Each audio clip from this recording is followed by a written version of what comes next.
Hi guys! You get to see Pirate Cat because we're talking about Deadpool and I require my laptop. You get more Pirate Cat.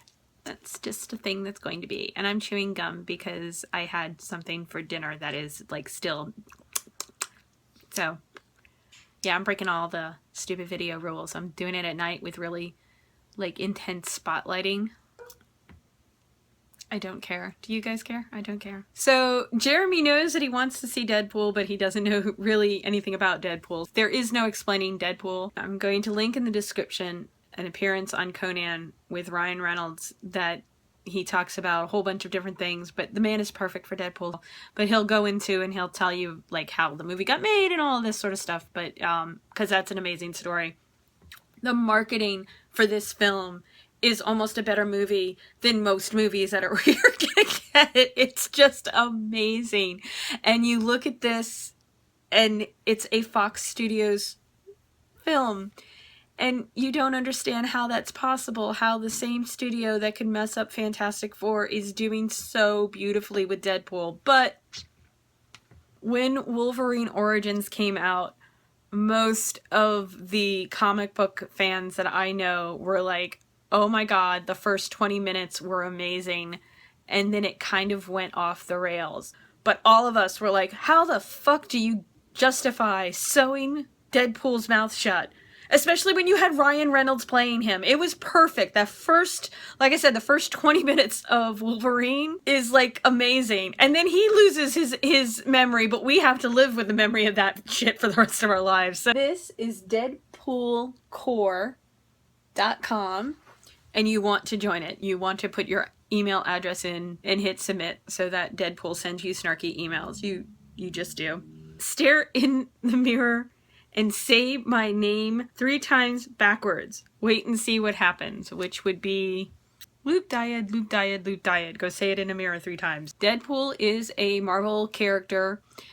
Deadpool himself is Wade Wilson, so yes, we absolutely can claim him as a relative.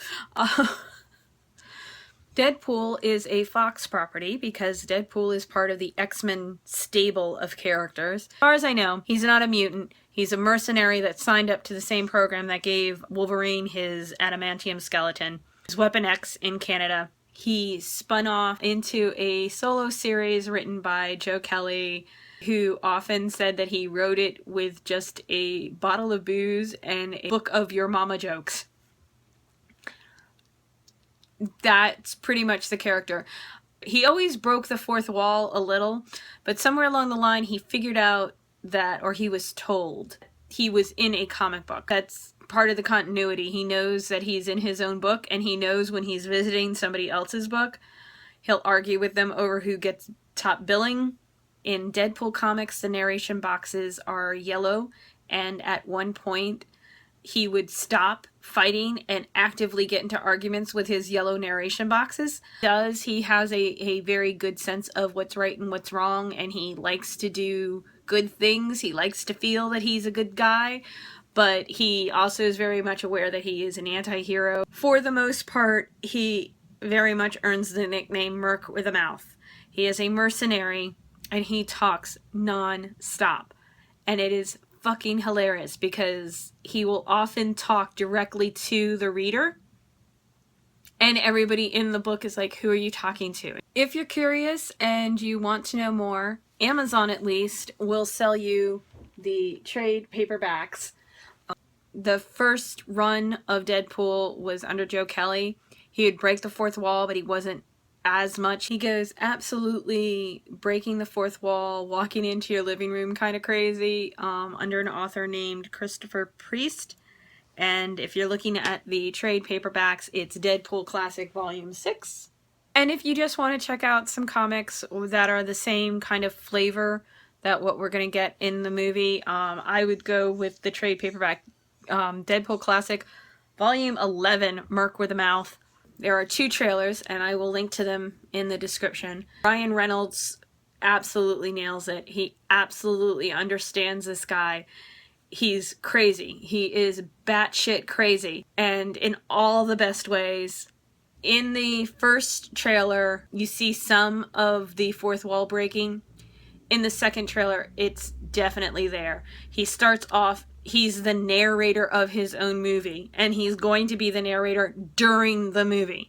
He's shish kebab somebody, and he's directly stops the action and continues to talk. He talks about going back before I squeeze this ass into this spandex. When he's doing that, if you listen carefully, you can hear the sound of the spandex stretching, like it's gonna rip. just perfect. This is a different kind of superhero story.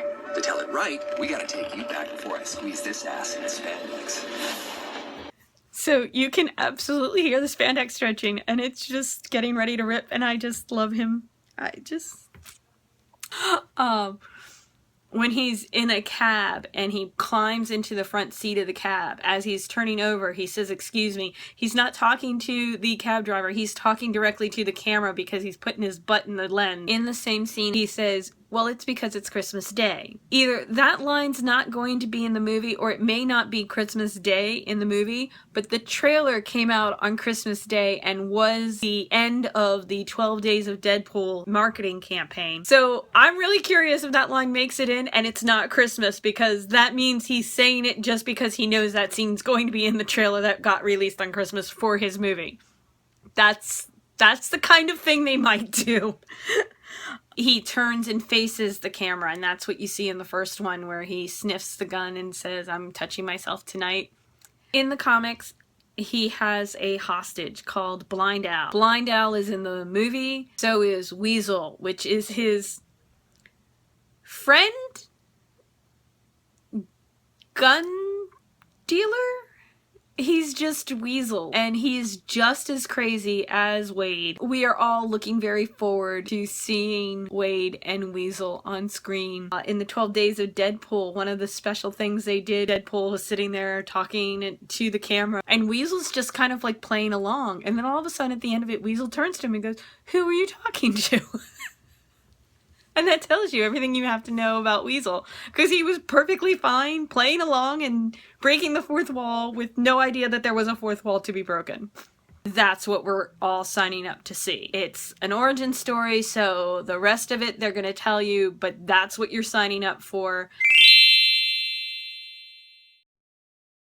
This is Cat's World Dreaming. Because Sony and Marvel did finally find an agreement to keep Spider-Man under Sony's license, but to let the new movies be part of the MCU, I'm really, really, really, cross your fingers, sacrifice to whatever gods you need to.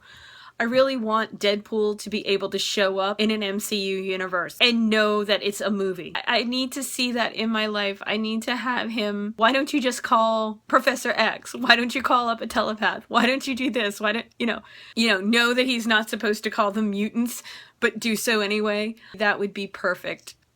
And that's it. Go see Deadpool. Go buy Deadpool. Go buy all the things Deadpool. Go sign up for Deadpool. Give it all the publicity. Go and see it many, many times. This has to be a successful movie because we need more good comics movies. So, hey, yeah, I wanna shoot. That would be the trailer.